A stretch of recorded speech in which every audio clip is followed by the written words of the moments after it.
So if there are any questions.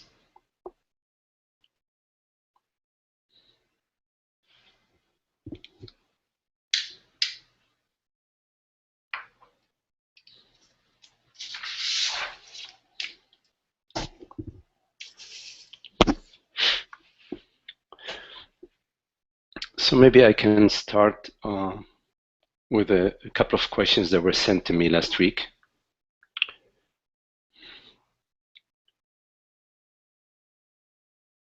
So the question is, why, as consciousness, we're attaching ourselves to perceived objects and energies?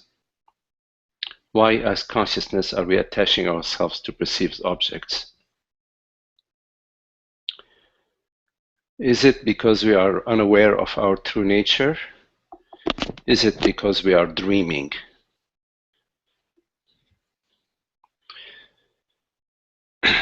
So, as consciousness, we are not attached to anything. Consciousness does not attach to anything. Consciousness is presence, peace, freedom, and is not needing anything, is not lacking anything, is not seeking anything, is not trying to become anything. So the impression of attachment does not come from consciousness. It comes from forgetfulness, forgetting that you are consciousness. Whenever you forget that you are this open presence, that you are already the freedom, the presence, the joy, the peace, and you imagine yourself to be a person, that is when you attach yourself to objects. That is when you are attaching yourself to phenomenal events. So attachment is a form of forgetfulness, forgetting what you are, forgetting the truth, believing that you are a limited form, and as a limited form, that you lack something.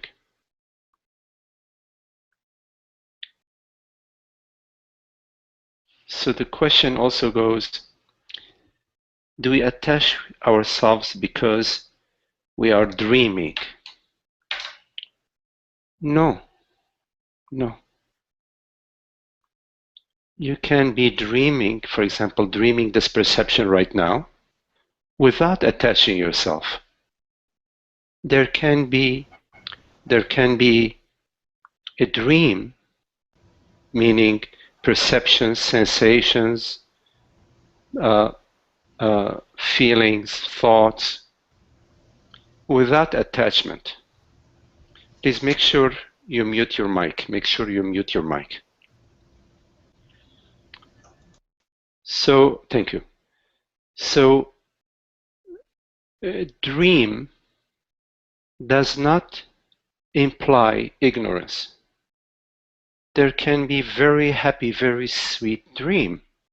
For example, right now, we could be dreaming this relationship, this conversation.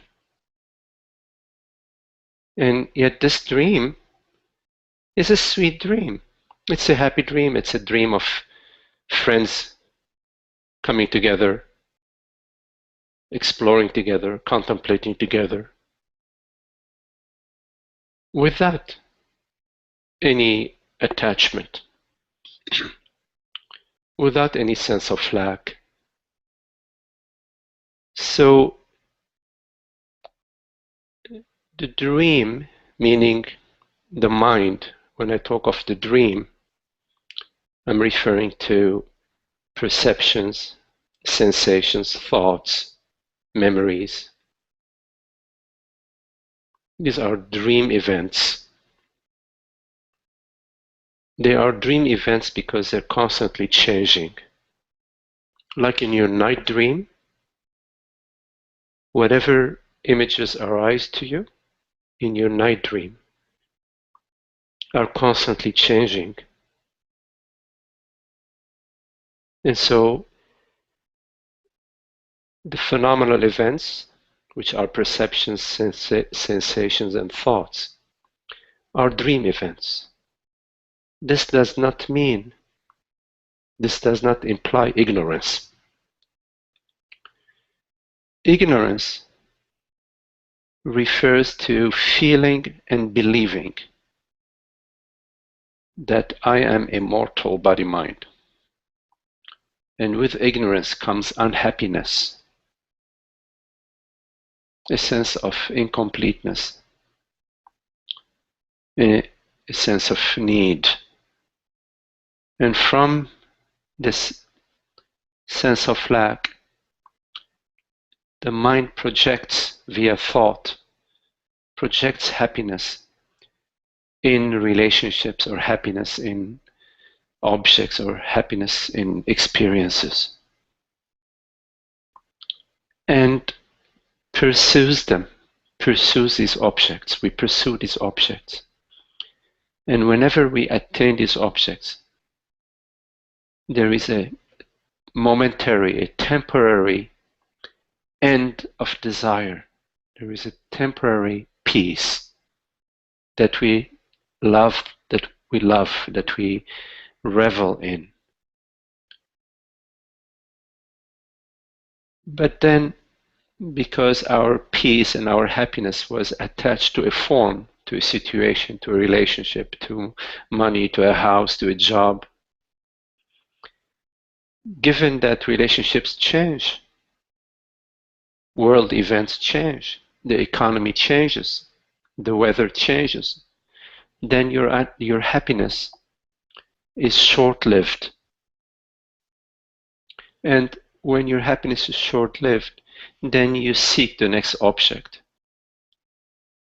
That is the entire process of addiction.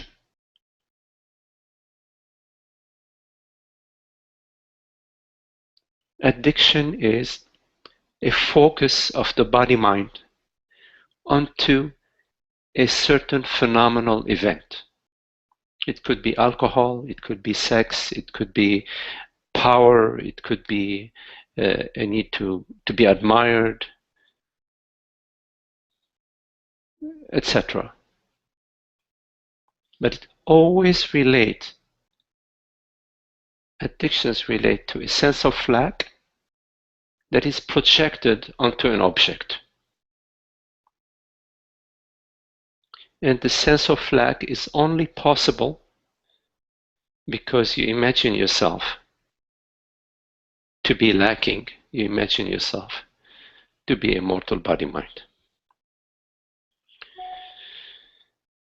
Anyways, the key point I wanted to make is that a dream, meaning the mind, does not imply ignorance, does not imply suffering. You can celebrate the dream, you can celebrate relationship, you can celebrate being in love with somebody, you can celebrate a creative endeavor, you can celebrate the certain body activities. But celebration is always without a sense of lack. It comes from the knowing of your freedom, from a place of freedom.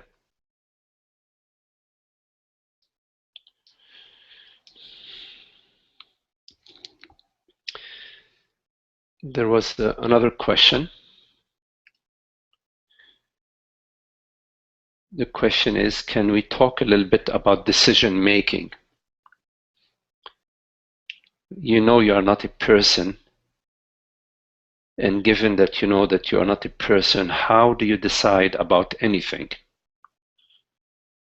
Do you simply perceive everything as it comes?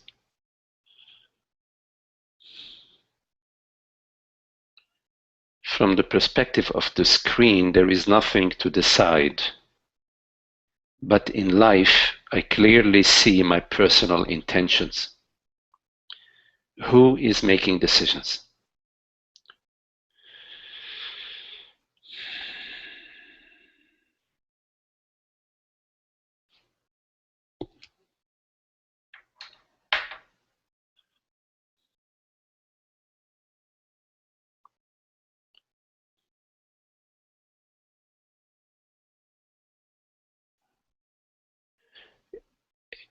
A decision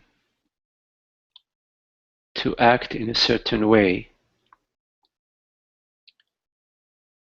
follows a thought or a series of thoughts. So a decision, meaning an action, is thought that is taking on a shape, taking on a form. For example, the thought of some ice cream. The thought arises of ice cream, chocolate ice cream with some nice syrup on it. And then you decide to get in your car and you drive to the local ice cream store and you buy yourself a cone of ice cream. So the action, which you can refer to as a decision to act, follows a thought. Now, the thought, the question that you need to contemplate is, do I choose my thought?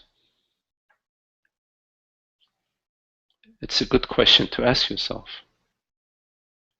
And when you contemplate this question, you may realize that you just notice a thought. You become aware of a thought. And then you say, oh, I am thinking so and so. In fact, it might be more accurate to say, I am aware of a thought that says ice cream would be really yummy right now, as opposed to I am thinking the thought that ice cream, vanilla ice cream or chocolate ice cream would be yummy right now. Because if you are the thinker of thoughts, meaning if you choose your thoughts, then it would make sense that you would choose happy thoughts. Why would you ever choose an unhappy thought?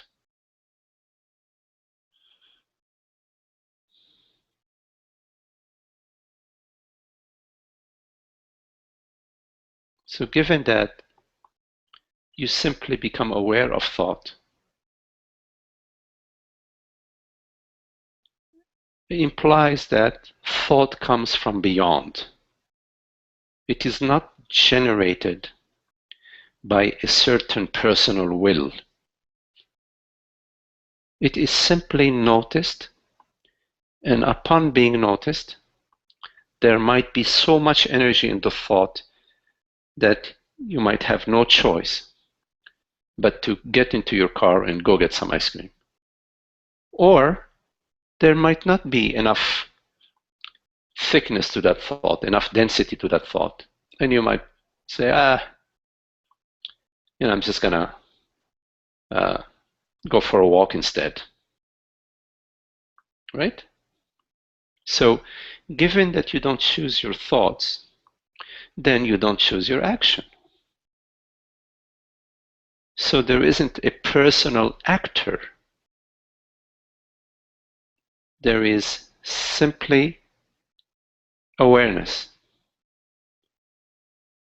and a flow of manifestation.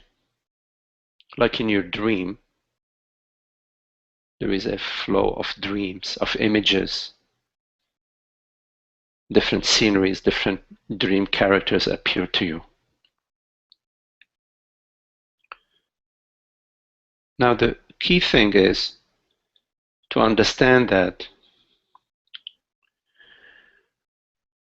Whenever you imagine that consciousness is personal, you are imagining a personal doer, a personal actor, a personal decision maker. As soon as you imagine that consciousness is limited to a body-mind, is contained within a certain body or within a certain brain, you are imagining that there is a personal consciousness, and that this consciousness that is personal is choosing and making the decisions. In fact, in a way, you are correct that consciousness is making the decision, because consciousness perceives the thought and acts upon the thought based onto the thought. But at the same time, that thought is not separate from consciousness.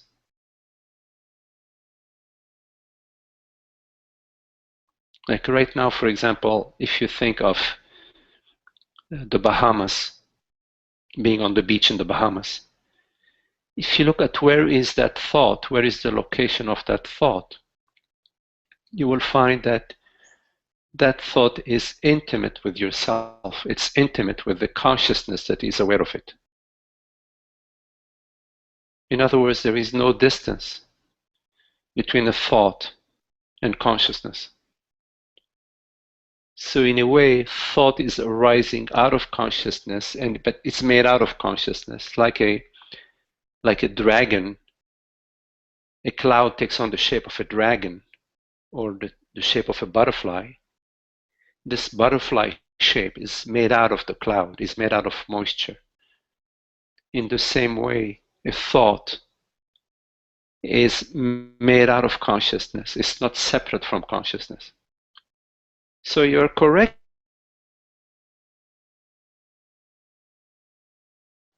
is thinking those thoughts.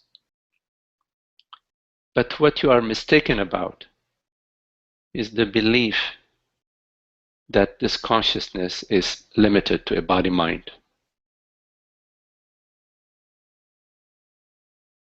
There is no personal consciousness.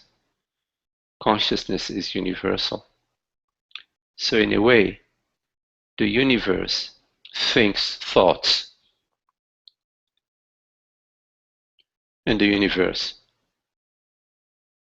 perceives perceptions out of itself, creates the perceptions, perceives them, enjoys them, acts, meaning action is thought. If, for example, right now you touch your knee, if you touch your knee, you can say that's an action. But if you look a little closer, you will find that it's actually a sensation. And if you look closer at the sensation, you find that it's consciousness. That consciousness is just taking on the form of what thought refers to as a sensation. But thought calling this experience of touch, of rubbing your leg, thought calling it my leg or calling it a sensation, is just language. Because the experience is before thought, it's pre-thinking. Consciousness is beyond thought, beyond perceptions and sensations. It takes on all these forms like in the dream. So the main flaw that we are subject to when it comes to decision making is the impression that consciousness is personal. So it's important for you to contemplate what, according to my experience, according to my contemplation, are there any limits? Is there any actual evidence that consciousness is contained in a body-mind?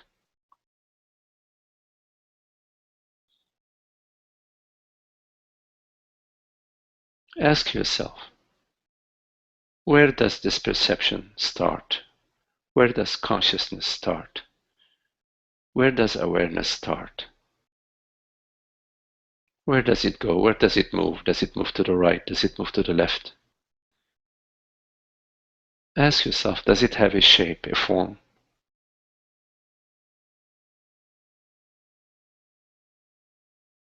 Is there an end point? Is there a beginning point to consciousness? Stay with that contemplation and notice that what you are contemplating is your very self, because you are consciousness.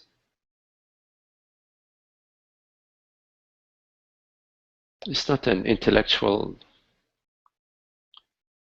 just a play of thoughts and mind. It's a contemplation of yourself. You, as consciousness, are contemplating yourself. And in this contemplation, you may come to realize that consciousness is whole and complete. There are no divisions to consciousness. There are no divisions to yourself. There is no birth or death to consciousness. There is no birth or death to your true self.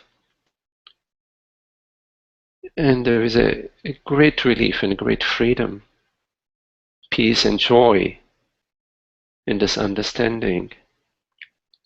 It's important to stay with that contemplation and to keep coming back to it, because there is such a conditioning tendency to feel and believe that consciousness is separate, that I am not you, that he is this and that, and she is this and that, and I need this and she needs that. And so it's really important to stay with the contemplation, to reverse this process of me and you, of me, a limited self, of coming to the clarity that there are no divisions. There is no personal self.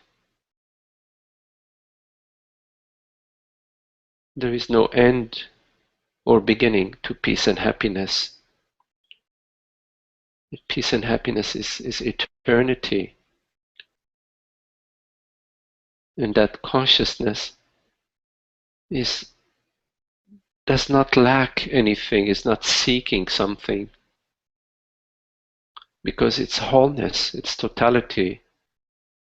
Why should totality and wholeness seek anything?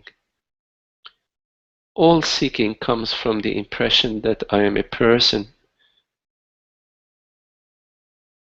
And all sense of lack and sense of incompletion comes from the sense and the belief that I am a person.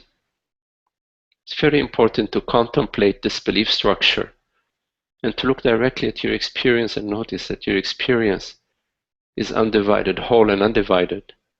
That there is no beginning or end, there is no you and me. That it's just consciousness talking to itself, echoing itself, being itself, reveling in itself. It's a celebration. Celebration of being, celebration of freedom. The realization of your innate freedom, of your totality, of your wholeness. The end of the charade, the end of the trickery, the end of the imagination of separation.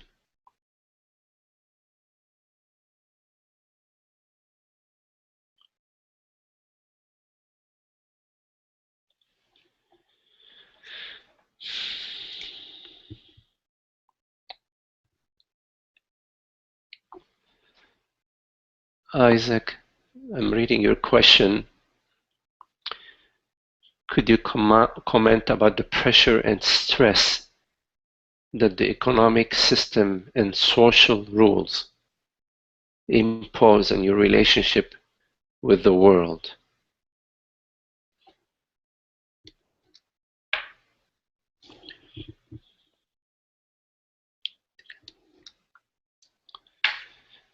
Isaac, you are the world. You are the world.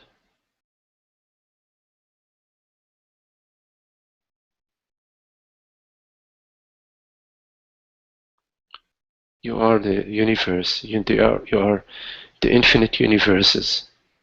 You are that.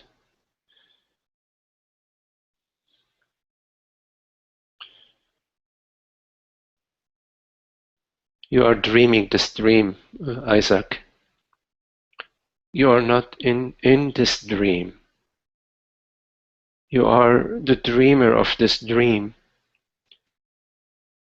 And you are imagining yourself to be a character in the dream. In fact, you are not a character in the dream. You are beyond beyond the character, beyond all characters, and all characters in the dream are made out of you.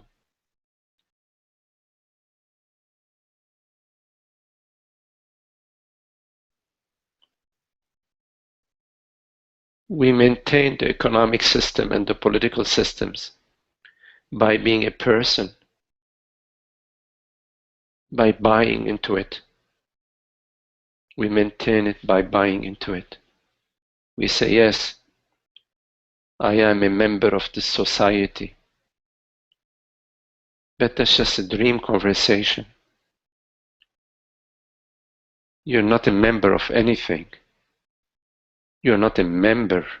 You are the totality. You are the wholeness. It's really important that you come to that understanding. You have to let go of this entire membership and being a member. If you let go of all that segmented, dissected, divided, ruler and ruled, oppressor and oppressed, this conversation, this futile and empty conversation that just spins around and around in the mind, spinning me and you and him and her and him and this president and that political party, no, this political party, spinning and spinning. I said, there is no end to this mind spinning.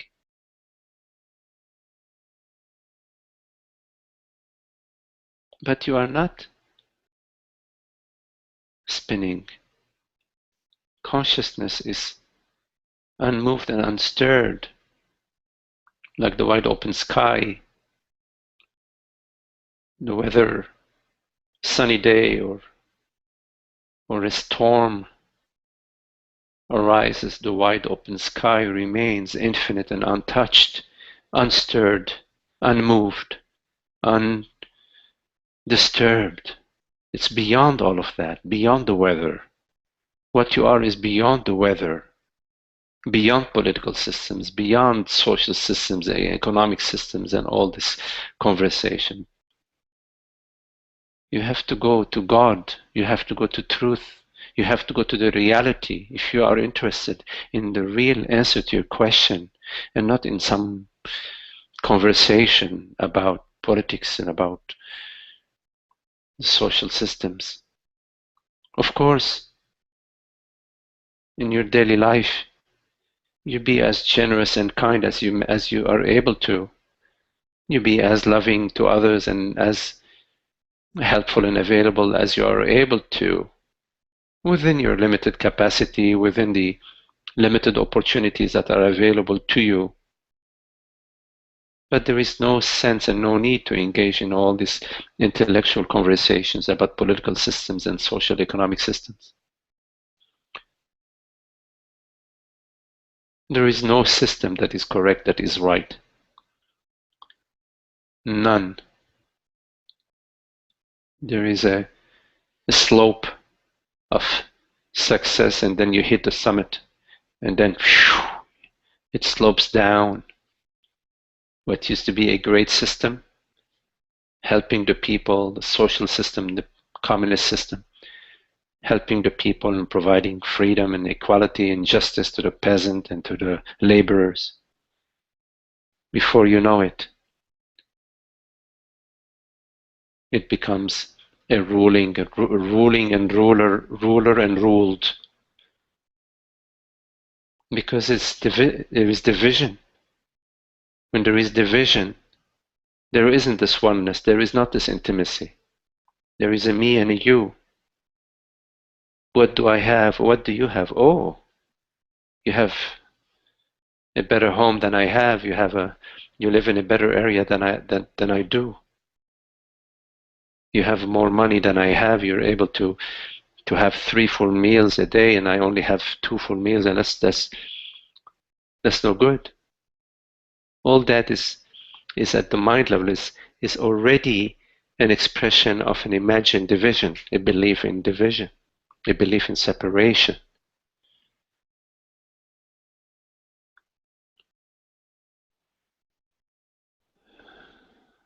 So all political systems and all social systems are sort of equal in a way. But having said that, there are certain areas of the world that have more of an awakened energy to them.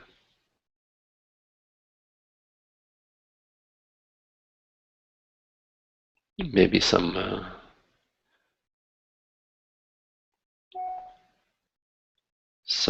maybe some European nations, maybe there are some parts of the world that are striving more openly, with more clarity towards a more equitable way. And overall, that's overall, because as you get deeper into it, you will find that there is corruption everywhere. But there are some areas, some parts of the world that are following higher principles of freedom, equality, love, and peace, and respect. And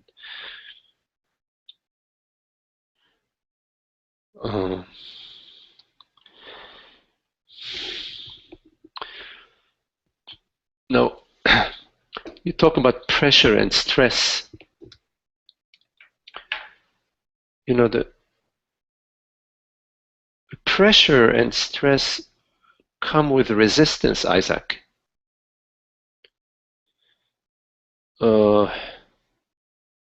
It's not a relaxed way. So there is something that you are looking at that maybe you want it to be different, or you're struggling with something, and you see it out there in the economic system, or in the political system, or in the social structure.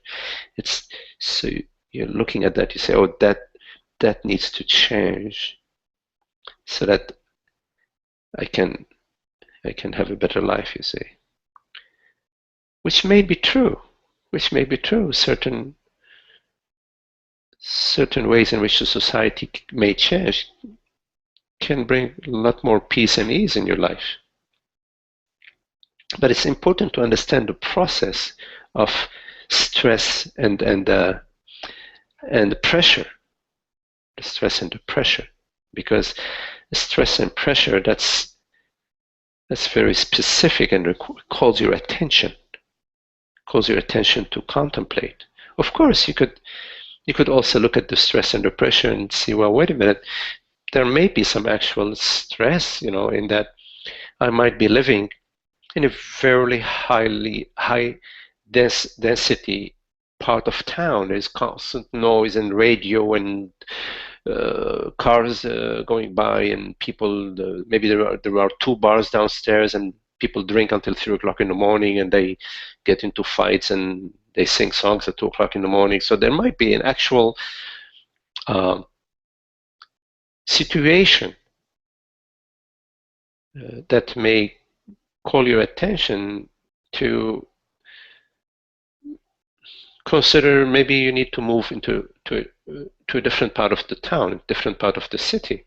See, but that's different from pressure and stress. Now, you might not, for example, have the economic capacity, the financial capacity to at that moment leave this. Maybe you have an inexpensive lease and you don't want to lose that apartment. It's more expensive for you to live somewhere else. So you might feel, okay, well, I'm sort of stuck here for now and I feel pressure. But you need to be really careful with that, because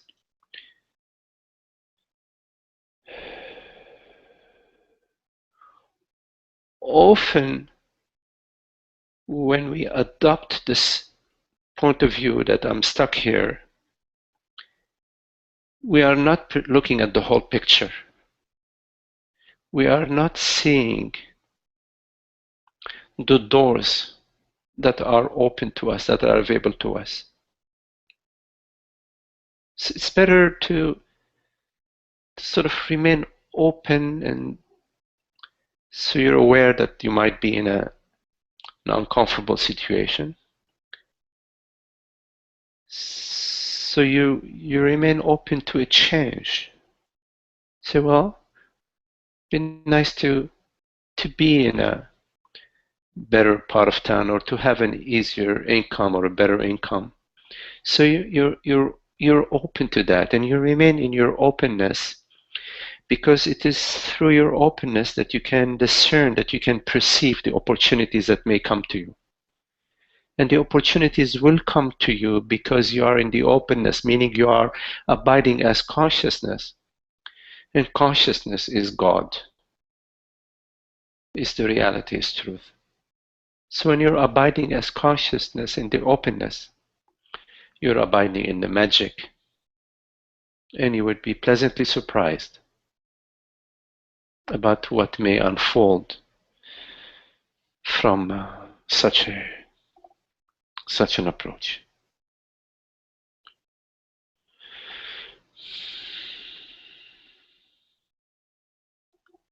Thank you for your question. Thank you, Magdi. Yeah, Zach. Good to see you. Same.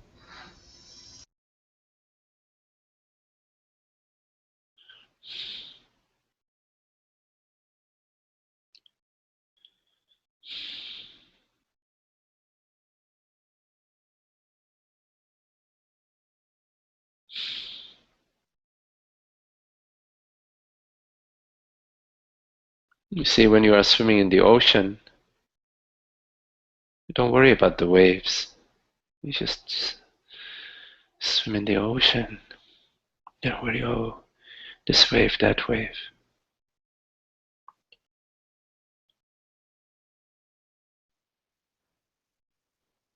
You are the ocean.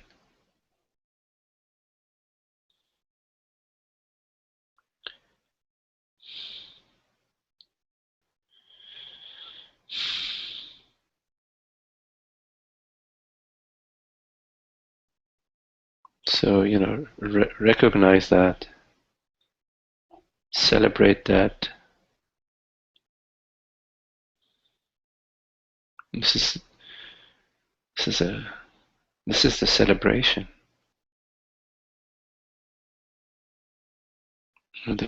Coming to the love, and being that love, that open space. It's a tremendous beauty in that. The peace, the stillness, the wisdom, the clarity.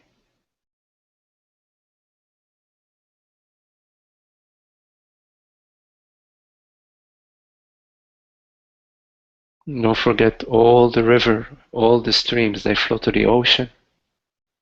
Everything flows to the ocean of peace and bliss.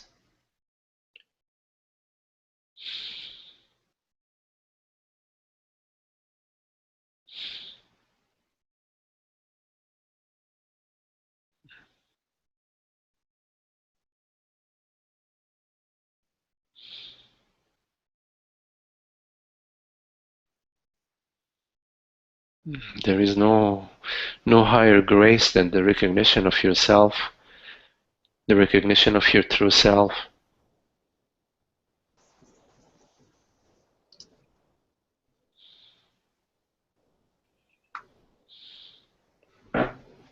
Please mute your mic, please.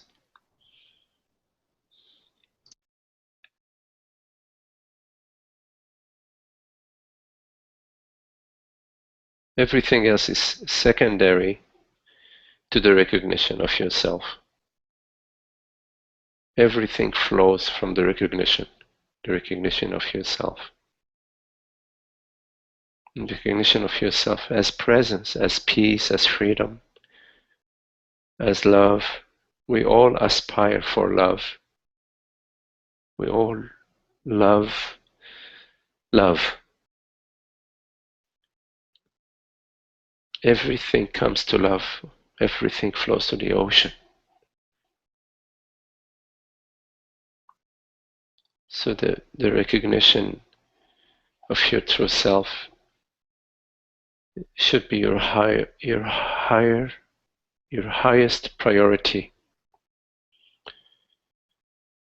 It will deliver everything along with it, because it delivers the truth.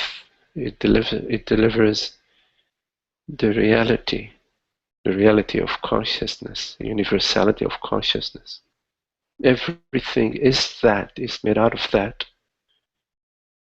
So when the dreamer is happy and at peace, all their dreams are beautiful dreams. But when the dreamer is disturbed and perturbed, all their dreams have some issue in them, some unhappiness in them.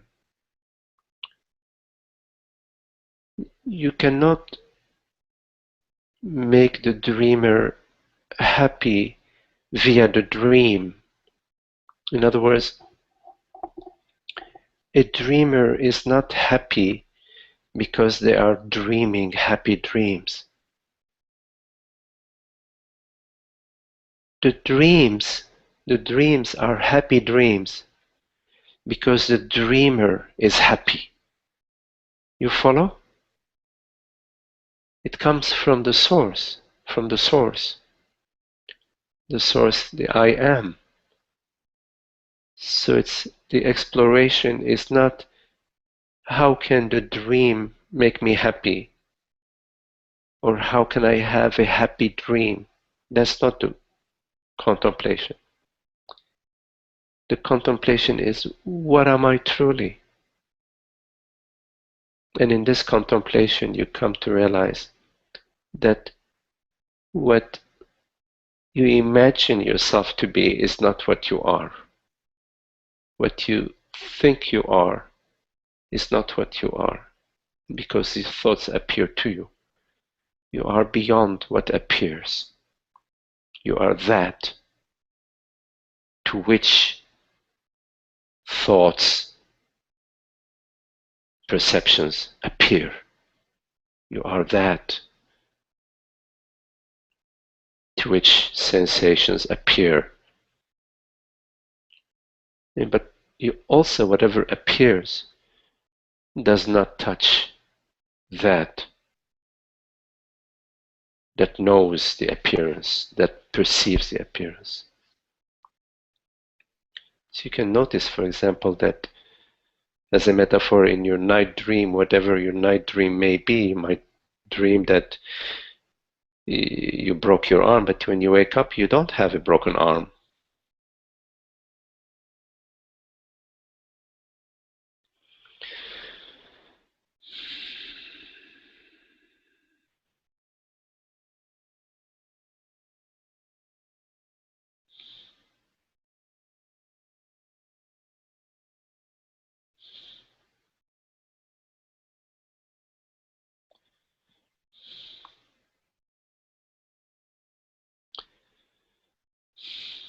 So if there are any questions.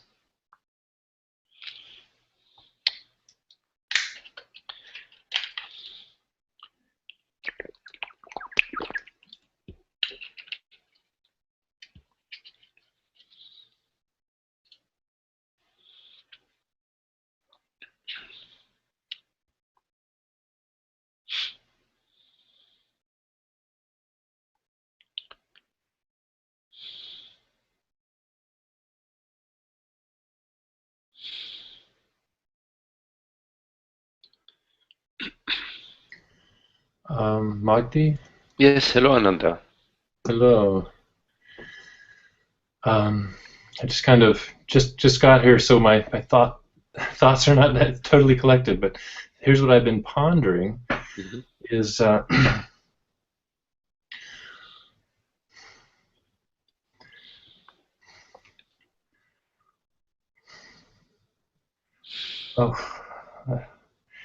I thought unusual. I'm at a loss for the words, and then uh, when we want to deepest, go to the deepest place, the profound, most profound. We have to lose ourself and our want. The established wanter. We need to lose it on the way at some point on this way. This is my dilemma. I find I've been looking at teachings from quantum mechanics because it affects how I look at the world as more in a more spacious way, and a more even my own thought patterns and thought streams, more objective to myself. But as one of my friends was saying in a post that I really contemplated a lot, was you end up with a monkey watching the antics of the monkey, another monkey. In other words, sometimes I feel very inspired by the spiritual insights that I've had and what I hear you saying and anyone else who I'm appreciating, and yet the question is how to lose the even the appreciator, or the one who's still kind of got his feet on the in the illusion. Mm-hmm.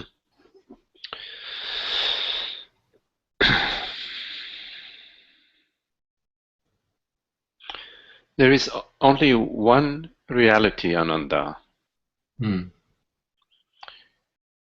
This very moment. There's only one reality. And that reality is not an illusion. There is one dreamer. And the dreamer is not an illusion. The dreams may be illusions. The perceptions may be illusions. The sensations may be illusions. But the reality is not. So there is one reality. And this reality knows this perception right now. Yes? Yes. Because this perception is known right now. It is not nothing. It may be a dream. But still, whether it's a dream or non-dream, there is a reality that perceives it, that knows it. And this reality that perceives this perception is beyond the perception, but yet, although it is beyond the perception, it is the reality of the perception, and it is the reality of reality. It is its own reality. The perception can come and go. The perception can change between perception A and perception B. Between perception A and perception B. Yes. There is a little gap, otherwise it would be one perception. Yes. Between the thought of New York City and the thought of Santa Ana, there is a gap, otherwise it would be one thought. Between the perception of this very perception and the thought of New York City, there is a gap, otherwise the perception would be the thought. Now that gap is the reality of the perception and the reality that is between the perception, that is actually free of the perception. Of Of course, I'm speaking metaphorically. All conversation is metaphoric. But what I'm pointing to is there is a reality to this. There is a reality, and this reality does not come and go and is not something that is perceived and known by the mind. The mind does not perceive, it is perceived.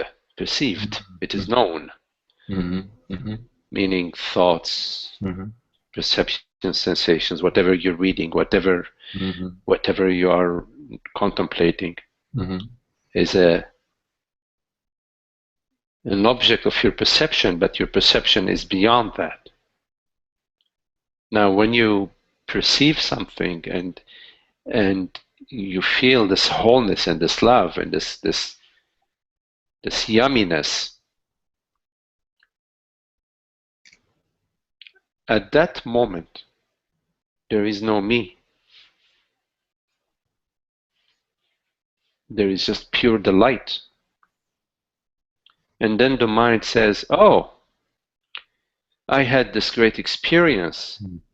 I was reading Ramana or Atmananda or Annamalai Swami, and I had this great experience. I need to read more Ramana and to spend more time, right. Annamalai.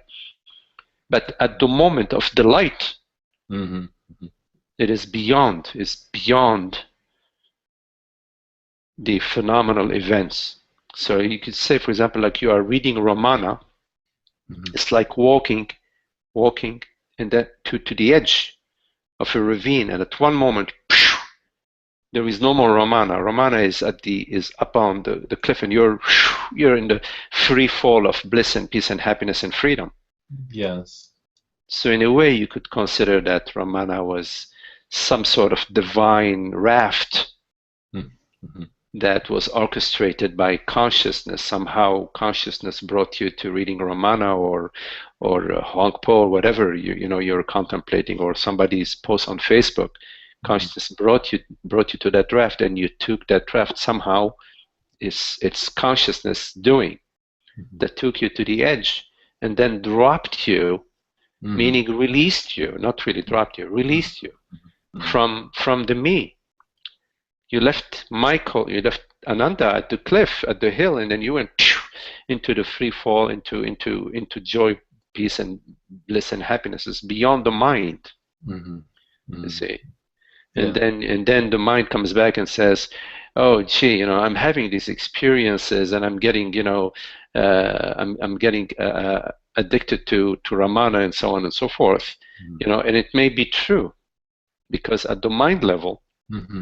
The mind always places a reason, places an object, creates an object, and says, "Aha! It was my meditation retreat in Mount Shasta that brought me this great experience. I need to do more of that." And in a way, there might be some truth to that, because a retreat in Mount Shasta might remind you, might be a raft for you. But if you have to realize that your retreat at Mount Shasta, or whatever retreats you're doing, is simply to make you realize that you are addicted to body-mind experiences. It's in a way tricky, because a retreat is a body-mind experience. And Mount Shasta, it's so beautiful and it's overwhelming.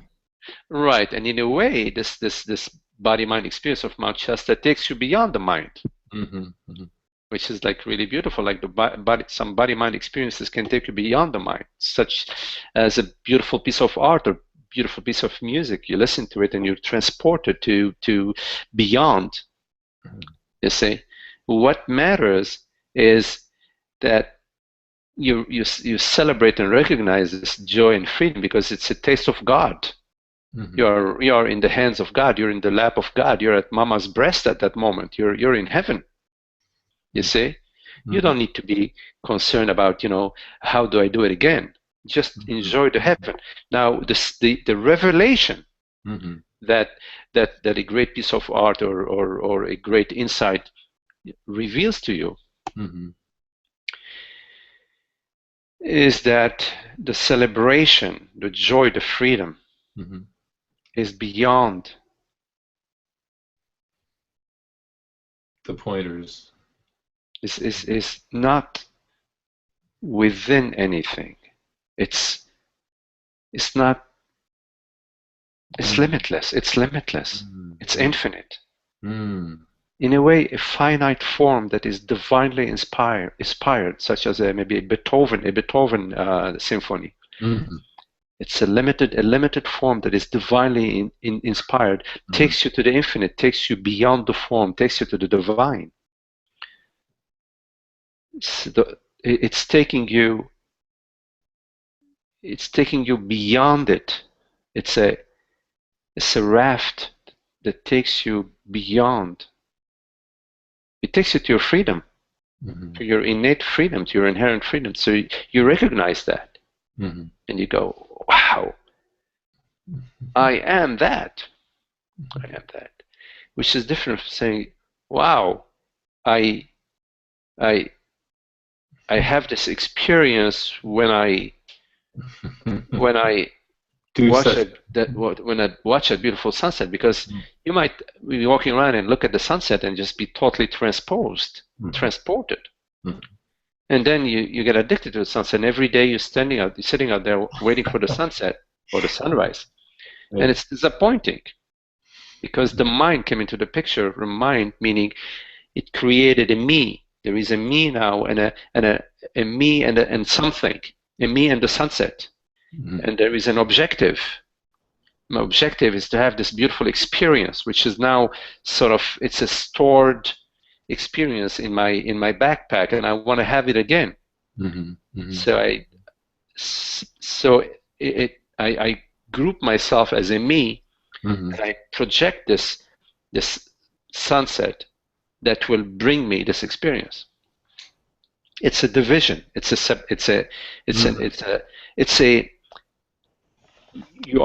You are going to a lack. You're going to a position of lack.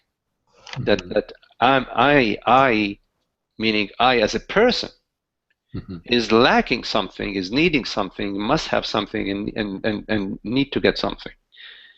So it's very tricky. Right. Very tricky. So you have to constantly be in contemplation. Contemplation is a full-time job. Love for truth is a full-time. That's what I was going to say. The alternative to study and I don't know, meditation is not to not do it. No, it's not at all. Deeper, something bigger, something. Not at all. Because you see, you contemplate the words of the sages. You come to satsang out of your love. So you're celebrating your love. You're not coming out of need or out of lack. You're coming out of love because you love being here. You just love being here. Just having this conversation, being with friends, contemplating these questions. You love it. I know I love it, and I can sense that you love it. I know that you love it. We're together. We're all lovers of truth. So it's not like, oh my God, let me go see if I can get enlightened, No. Like you said last time, I believe, if you love golf, you're just out there. You love it. You love it all day long. Yes, right. You love it, right? Exactly. So that's what's beautiful. I mean, we love the sunset, or we just go watch the sunset. I mean, okay, if it's not possible, well, we just have a cup of tea with a friend. No, it's not possible. Well, we read a book, we listen to a piece of music, we lie down and get some rest, we cook something, whatever. It's all love. If we are in the love, we're living the love, we're celebrating the love, it's like, doesn't matter really what form it's taking, because it can take so many different forms. You could just spend time alone, just sensing, just being, just feeling the space, looking at the wall. You're looking. Why you didn't go yesterday? Yeah. So, Shanti, if you can please mute your mic if you can hear me. You follow Ananda? Yeah, I got distracted by the sound there. But yes, I do follow. Yeah. So There's a big. I have a back deck here, and sometimes I'm just looking at the palm tree. It's one palm tree above all the other trees, and Okay. it's just that moment, It's You know what? Every moment is just it's divine. Every moment is divine, and every moment is delightful. You follow every moment. Every moment is let me just one moment. Sure. Shanti, shanti, shanti, shanti, shanti. You see the hummingbird? I'm hearing, yes, Shanti. Probably you call me and. Hola, Shanti. Can you hear me? Espérame un momento. Wait. Shanti, por favor, if you can mute your mic, yes? Or lower, lower your volume or something like that, yes? Oh, thank you. Thank you.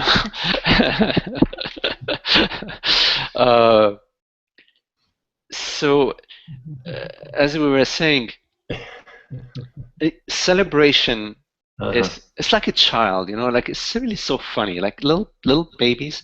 You buy them these toys, these very complicated toys, these very beautiful glittery toys, but they love to play with your glasses. They just take your glasses and they put them in their mouth, they taste them, they lick them. I don't know what they do. You see, Yes. And then they play with the key, and you bought them this beautiful toy. Get a corn cob out of the garbage. Yeah. It'd be much more fun than anything. Yes. So there is this every moment is fresh and new and complete and divine. Every moment is a godly moment, is a divine, is made out of, it's 100% consciousness. It's 100% divinity. Everything, every thought, every feeling, everything, is 100% divinity.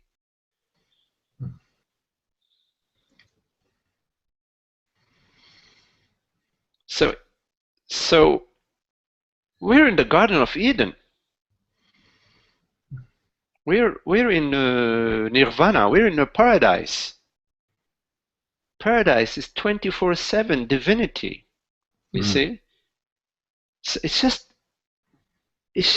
a relaxation of the me tendency, a relaxation of this impression that I am a contained consciousness, that consciousness is contained and limited.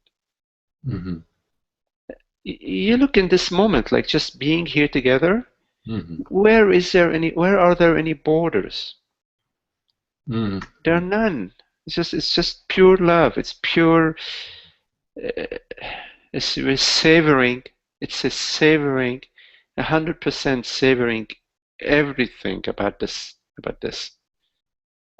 Because there isn't anything that's standing apart from anything else.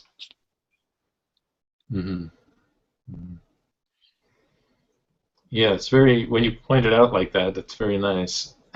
Yeah. Yeah. And what's really, really beautiful, Ananda, is we can relax in that. We don't. There's nothing we need to do. It's just complete release into thisness. Because thisness already is all released. It's inviting us to just complete relaxation, complete dissolution, complete reveling, to revel in this, to savor, a savoring. I just caught a word, revelation. Yes. Revelation is to revel. Yes, revelation. Yes. Wow, it's just seeing the divine all the time. Absolutely. So I am the divine, meaning I am this openness. I mean, look right now. This openness. We are this absence, which is a presence. It's an absence, a presence. It's an absence and a presence. It's the absence of anything and the presence of everything. Mm. But it's a presence that's sort of present to itself in a way. It's not. It's just it's a presence. It's like a presence present to itself. Mm. Interesting. So that's like it's always said, awareness is self-aware, Yes. and presence is self-present. Right. It's Yes. not somebody becoming present or No. becoming Right. present to something. Correct. It's an Beautiful. absence of somebody that brings presence. Because when there is a somebody, there is a presence that's limited to a certain space. You see. But Mm-hmm. the absence of somebody, the absence of a person Mm-hmm. is this borderless presence. Mm-hmm. But we don't need to think about it. We could just feel and sense this borderless presence, you see, Mm-hmm. which we're experiencing right now as what I am. I am this borderless presence, awareness, consciousness, whatever, there are many ways of many words to could speak about. We can speak about it in so many different ways, different Mm-hmm. linguistic ways. But the experience is it's just it's beauty and love. It's just complete beauty and love. Mm-hmm. You see, Mm-hmm. it's so beautiful. It's it's like swimming in the ocean. It's like free falling in deep sleep. And being awake at the same time. Mm-hmm. Where you let go of all your worries, all your concerns, all your day, all your this and that, and your body, everything's just dissolving in this presence, in this openness. It's so beautiful. Mm-hmm. And and it's not a personal experience. It is an impersonal experience. Mm. It's the experience of consciousnessing itself, Mm. reveling in itself, recognizing itself, going, oh yeah, yeah, yeah, yeah, yeah, yeah. What is a personal experience?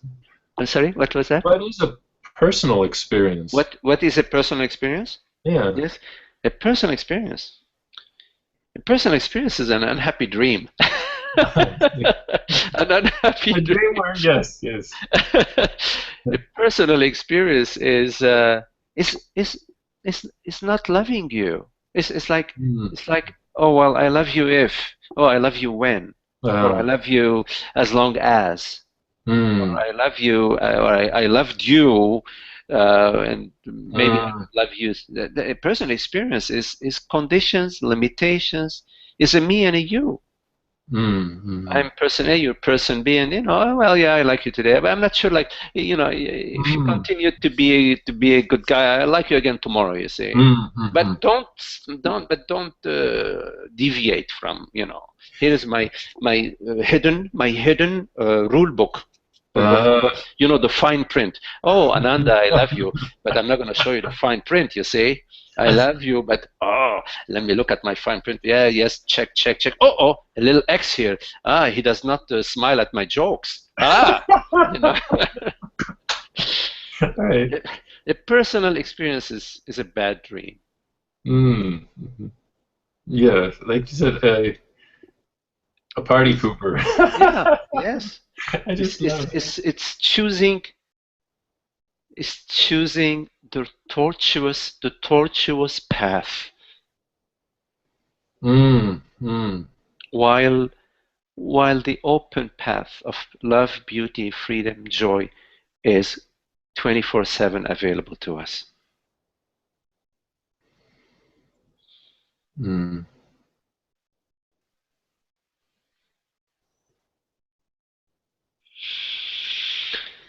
Magdi, Yes, yes. I'm sorry for the phone call. Oh, But hello, when, Shanti. hello.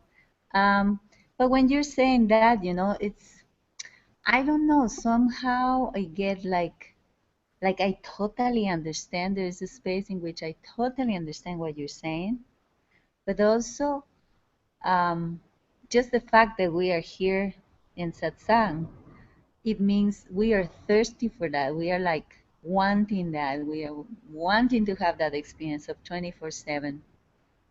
And there is a sense, I know it's ego when I'm saying this, it's like of not getting there, but there is a sense of, like, okay, I understand and I have touched that sometimes, but then, could you advise us on that, please?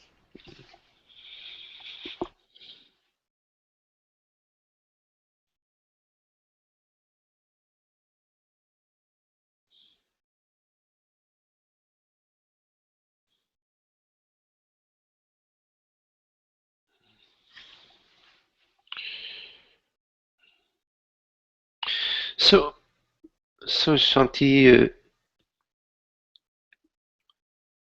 let's say that you are in school, like a young girl in school, and you the teacher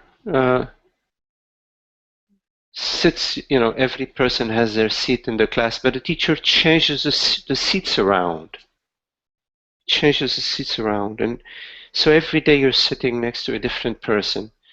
And one day you sit next to a person and you just really you really enjoy being being with them, sitting next to them. And then, of course, the next day they're sitting somewhere else because the teacher changes the seats every day.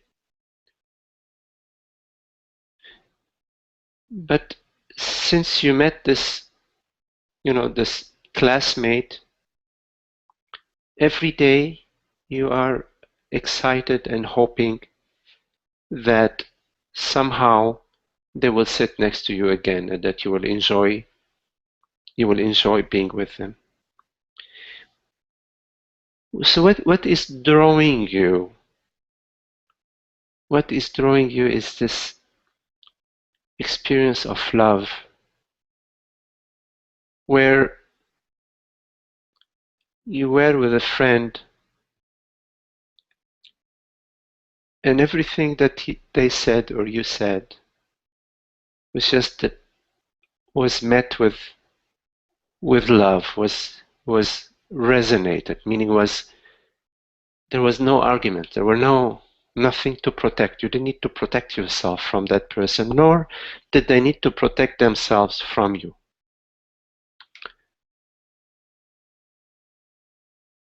So what you remember, what you recollect, and what you yearn for is the love, is that beauty, that happiness.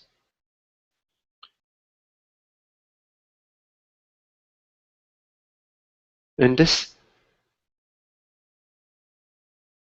happiness, you experienced it when you sat with this person.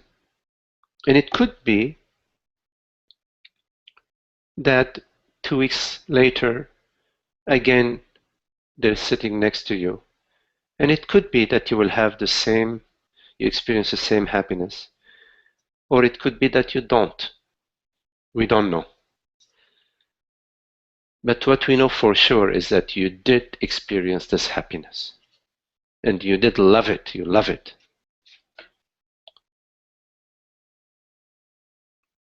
Now, the happiness that you experienced is just a taste of yourself, a taste of the happiness that you are.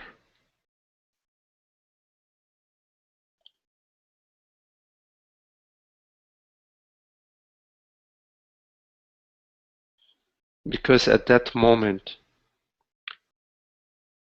you are experiencing yourself without any defense. You're experiencing yourself without any pretension, any need for any pretension. You are experiencing yourself without needing to prove anything to anybody.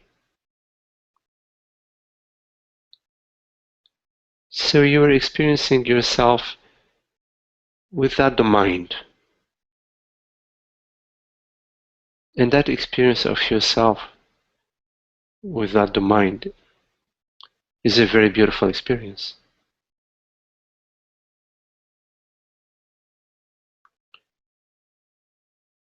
Of course, the mind comes back on board, and the mind might say,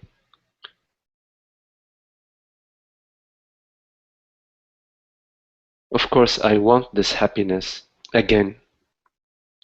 But the mind will also say, this happiness is because I was sitting next to this person.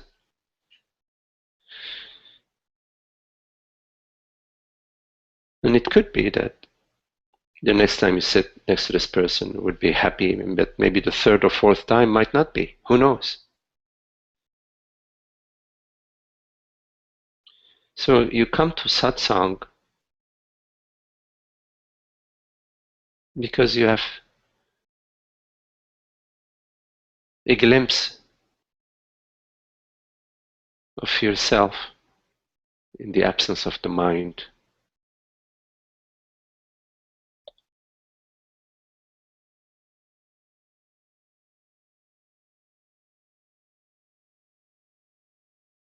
And then the mind comes on board and says, I, meaning I, Shanti, or I, Megdi, or I, this person, I want that. But when the person wants that, it is denying that, because that is the absence of the person. Love, beauty, and happiness are the absence of the person, and is not an experience that a person can have. It is the experience of the absence of the person, as well as the experience of the reality of consciousness and the universality of consciousness.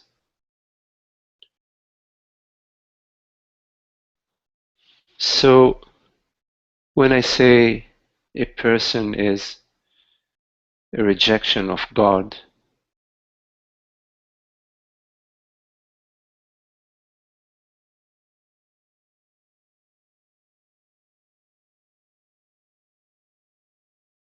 what I mean by a person is the belief that this consciousness is a female consciousness or a male consciousness, that this consciousness is 60 years old or 40 years old, that consciousness is limited to a person, is limited to a body mind, is limited to a form. And that is a ignorance, meaning it's ignoring the universality of consciousness, it's ignorance of truth.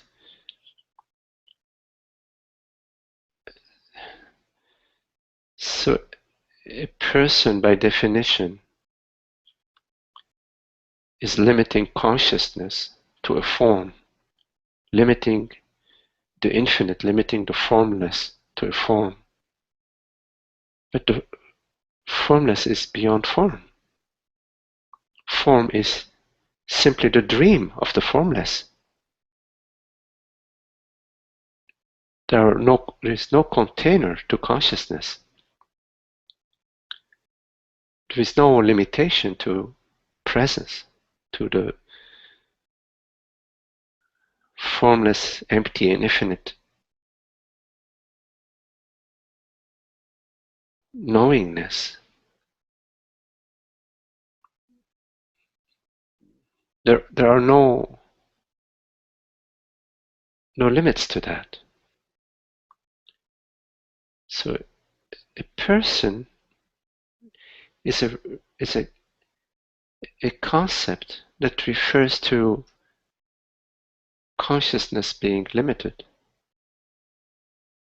It's like imagining that the universe is limited. You know that scientists have discovered that the universe is expanding at an exponential rate. The more they measure, the more there is to measure. It's infinite, and it's expanding at an infinite rate, something of that sort. So to imagine that, to imagine a person, or to imagine that I am a person right now coming to Satsang, is an unhappy dream. Because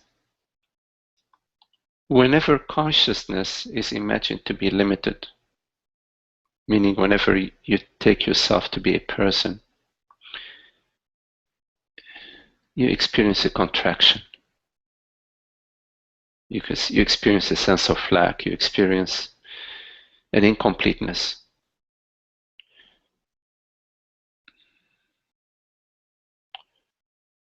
You experience a resistance.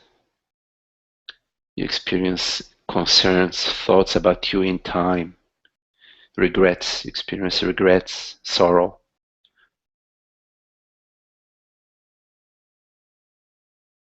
You experience the emotions, self-pity, blame, envy. You experience all the negative emotions as well.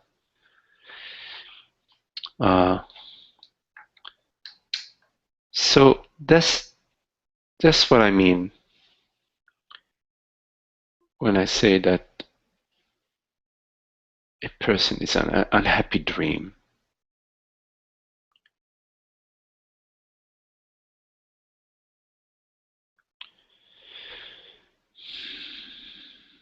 Now, I do not mean by that there aren't personality characteristics and certain traits at the local mind level. Some people love music, others love dancing, some love writing, some love working with kids, some love being with animals, others love being intimate with friends and just being in social groups and having intimate conversations.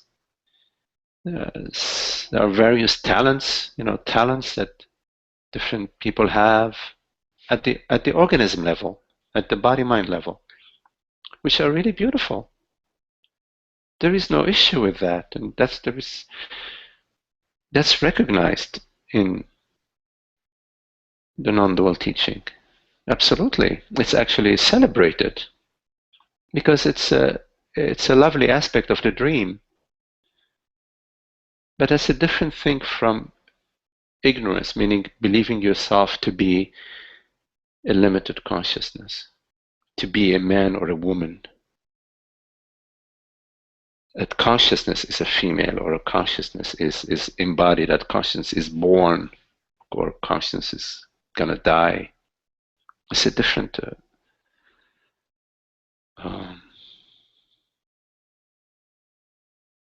I hope I'm clear, in what I'm saying, Shanti. Yes, and I guess I think that the frustration is because I know that somehow I understand totally that, and it's a habit to believe that you are this body, Yeah, and yeah. I know it's a habit, and I'm aware of that. And sometimes I find myself talking to people in my classes about this exactly that you're talking about, and I know that I know. Yeah. But the frustration is because how, if you know, still there is this sense of not arriving. And I know the arriving is just in the head and it's just the ego desire, but still knowing that, still there is like this Yeah. faith, you know. Yeah. Well, Shanti, there is an arriving to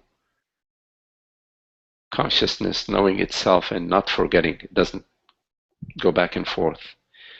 And it's not ego. It's not personal. there is, like Atmananda says, the full revelation of the self is when no matter what thought, what sensation, what perception arises, it does not move you. So in a way, it does not rock you. Okay. Yes. No matter what sensation, what perception, what thought arises, it does not rock you. You are unmoved. This does not mean that you don't care, anyways, there is an arriving, but it's not a personal arriving. It's not an ego. It's not at the ego level. At the ego level, there is always becoming, pursuing, following, attaining. It's endless. But coming back to your question about how come there is a knowingness and then sometimes it doesn't feel complete. It feels like there is somewhere to arrive. Because, Shanti, there is a process of dissolution at the feeling level. You remember when we were in Costa Rica, we did a couple of those meditations where there is a release and a dissolution of tendencies, which are me tendencies, self-identification tendencies that are stored at the body level, at the feeling level. Once there is an understanding that I am the consciousness, and that this consciousness is universal, I understand that, I can see it in my experience, there is a process that follows that understanding. There's a process that is triggered by life events where some of the me tendencies that are still at the body level arise to dissolve, to release.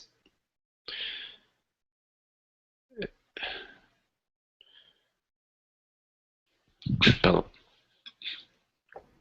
So what to do then?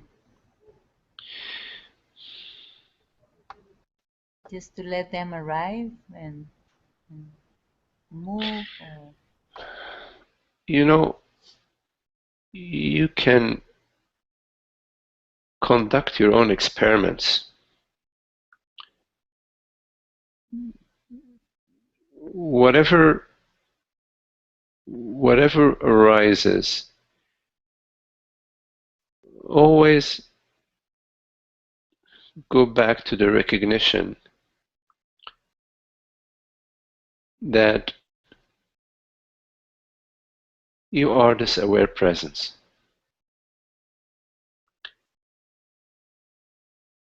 And that this aware presence is untouched by the image on the screen. And that this aware presence is real, the reality is real. I am real. I as this aware presence. And this reality, this aware presence that I am, is not contained,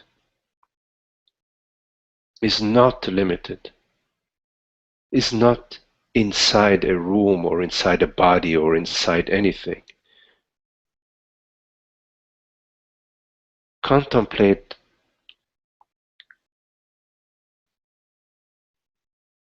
the experience of consciousness. Go to it, not simply to your understanding, but to your live experience, your real-time experience of borderless presence. Experience that, experience it fully. No matter what's on the screen, experience the wholeness of consciousness. explore in your own way how to experience the wholeness and fullness of a consciousness that you are.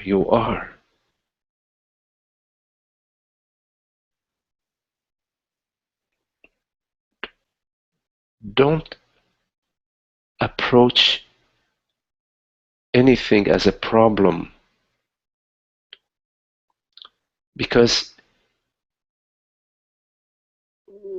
it is this imagined separate me that perceives problems. Consciousness perceives no problems. It's pure presence. Pure presence.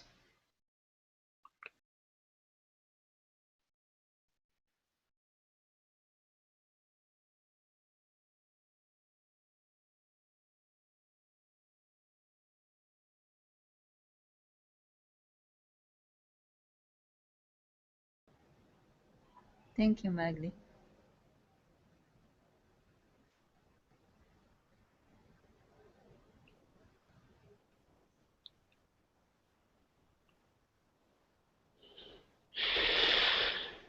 Well, thank you all for your lovely presence, your lovely company. Very beautiful.